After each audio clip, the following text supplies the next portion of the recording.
mentioned they probably felt like they deserved maybe a point out of this one, or felt like they played well enough for that. What do you think the difference was just after that, the shorthanded goal? First of all, that was a pretty hockey game. I thought it was two good teams were going at it. In the end, they just really break it down. They got us to the special team side of things because we each got the power play goal, but we gave up the shorty. Eventually, ended up being the difference. But I liked our game, and I don't know, probably.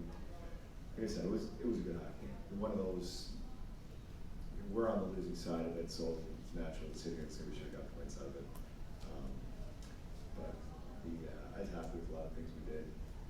We did everything in our game plan we wanted to do, we accomplished. Just, fell one short.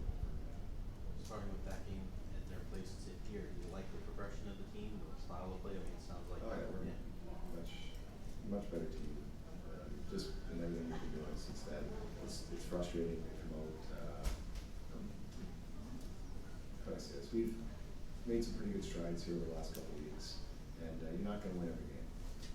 But there's a couple here. I think back to the Winnipeg game. Thought we played well enough in that one, and this one we did. But we can't keep saying that. We've got to get it done. And unfortunately, we didn't tonight. So hopefully, we can carry this momentum and how we're playing tonight into Washington. You mentioned trying to get inside more against these guys, the way that they play. How much is what's Riley's goals more of an example? Well, there's a lot. I mean, we had our chances, believe me, and most of them were all in tight. Tip your hat to the goaltender. He made some big saves. He made some big ones really at the end too. So they, as I said, they got one more. It's tough. When you kill off most of that 5-on-3, how frustrating was it to give up Killed that one? the whole 5-3 off. And then It's tough to get that at the end. We were, Bassey stood tall there, and that 5-on-3 guys were laying out, and